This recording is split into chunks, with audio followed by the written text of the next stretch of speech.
What's going on, guys? I'm Aaron from PhoneDog.com, and sorry for those noises in the background, but that's the construction that's going on as Mobile World Congress in Barcelona, Spain looks to take off in the next couple of days. It's not even day one yet, it's still day 0, but we're here thanks to LG in their booth, which actually fortunately is completed, and we're taking a look at some of their newest smartphones that they've announced at Mobile World Congress. One of those is the T385, and like I've said in the past couple videos I've done about the LG devices, bear with me here. I was on a plane when most of these devices were announced, so I'm not as familiar with the specs as I like to be before I shoot these videos, but just to give you a rundown here, it's a 3.2-inch TFT display, and this is a nice little low-end device that may appeal to somebody who wants that kind of smartphone look and feel, but doesn't necessarily want to pay maybe for a high-end data plan or doesn't need anything too big. Maybe this is, for somebody that's migrating up from a basic phone all the way up to feature phones. You've got the 3.2-inch TFT display. It's QVGA, and you have 2G connectivity, edge quad band according to this, and up to 16 gigabytes of micro SD support, and a 2-megapixel camera on the back with a fixed focus, although you don't get a flash. It's got a nice texturized battery door. You got a nice look to the sides as well. And the 3 buttons down here at the bottom, you've got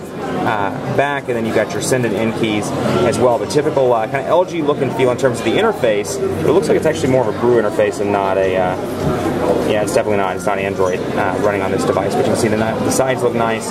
Although there's no, I take that back, there is a volume rocker right there, but it's disguised on the side, so it looks like it's not a volume rocker, which is pretty cool. A 3.5mm headphone jack, I'm assuming, up here with the security measure, and then a power button down here on the side as well. So decent looking device. Let's take a look at messages and just kind of run through this. So again, I see this for somebody, maybe that's looking for a low-end device coming over from a basic phone, kind of wants that nice middle ground between, high-end smartphone and what they're used to. So you can see this gives you kind of a nice balance between the two. So this is the T385, no word just yet, to my knowledge, on a release date, but you can see it up against something as gigantic as the Samsung Galaxy Note, and you can see it's a pretty small device. Hopefully with that low-end, with the low-end specs comes a low-end price tag. Hopefully this won't cost too many dollars.